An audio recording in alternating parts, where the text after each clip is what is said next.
საქართველოში ინფლაციის ტემპი დაჩქარდა. ოქტომბერში ფასების დონე წლიურად 5.2%-ით გაიზარდა, რაც 2023 წლის მარტის შემდეგ ყველაზე მაღალი მაჩვენებელია და აღემატება ეროვნული ბანკის მიზნობრივ 3%-იან მაჩვენებელს. საქსტატის მონაცემებით ოქტომბერში ყველაზე მეტად 12%-ით ფასები მომატებულია სურსათსა და უალკოჰოლო სასმელებზე. 9%-ით არის გაძვირებული ჯანდაცვის სექტორის სერვისი და მომსახურება. ჰორეკა სექტორში კი ფასები 7%-ით არის მომატებული. ამავდროულად 4%-ით შემცირდა კავშირგაბმულობის სექტორში ფასები, ავეჯსა და საოჯახო ნივთებზე კი 2%-ით. საქართველოს სოფლებში წყლის სისტემების რეაბილიტაცია მშენებლობისთვის აზიის განვითარების ბანკისგან 200 მილიონ ევროს მიიღებს. მხარეებმა გრძელვადიანი ფინანსური რესურსის გამოყოფაზე შეთანხმებას ხელი უკვე მოაწერეს. შეთანხმება ითვალისწინებს სოფლად სტანდარტის შესაბამისი წყლის მდგრადი სისტემების მშენებლობასა და რეაბილიტაციას. როგორც ფინანსთა სამინისტროში განმარტავენ, პროგრამა არის აზიის განვითარების ბანკის შედეგებზე დაფუძნებული დაფინანსების მექანიზმის გამოყენების პირველი შემთხვევა საქართველოში.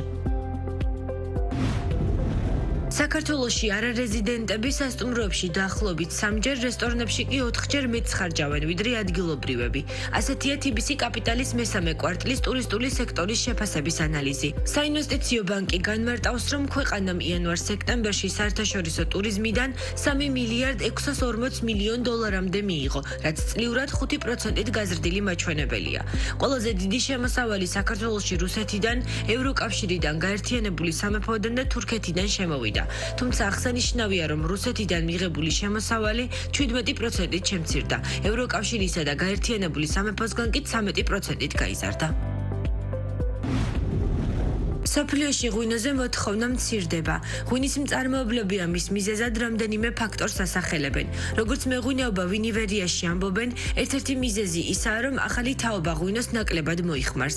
ამავდროულად კომპანიაში მიიჩნევენ, რომ ხარისხიანი ღვინო ძვირფას პროდუქტად მიიჩნევა და შესაძლოა ის ყველასთვის ხელმისაწვდომი არ იყოს. ერთ-ერთ ფაქტორად მიიჩნევა რუსეთ-უკრაინის ომის გავლენაც, რადგან ეს ორი ქვეყანა ქართული ღვინისთვის მნიშვნელოვანი ბაზარი იყო. ამერიკის შეერთებული შტატებისა და ჩინეთის ლიდერების შეთანხმებამ ბაზარი მეტნაკლებად დაამშვიდა. TBC კაპიტალის შეფასებით, ამის მიუხედავად მოლოდინები ბოლომდე არ შეცვლილა. როგორც საინვესტიციო ბანკი განმარტავს, შესრულების რისკების გამო რისკ პრემიები მყარად მაღალი რჩება. პერსპექტივა დამოკიდებულია შეთანხმების აღსრულებაზე და 2026 წლის დიპლომატიურ ნაბიჯებზე. შეგახსენებთ, რომ გასულ კვირას დონალდ ტრამპი და სი ძინპინი სატარიფო პოლიტიკის შემსუბუქებაზე შეთანხმდნენ. ლიდერები მორიგდნენ, რომ ჩინურ პროდუქტებზე იმპორტის გადასახადის მოცულობა 1 წლით 57%-დან 47%-მდე შემცირდება. სანაცვლოდ ოფიციალური პეკინი შტატებში ფენტალინის შეტანას მაქსიმალურად შეამცირებს. ამასთან ჩინური მხარე იშვიათი მეტალების ექსპორტს არ შეზღუდავს, პარალელურად კი ამერიკული სოიოს იმპორტს განაახლებს.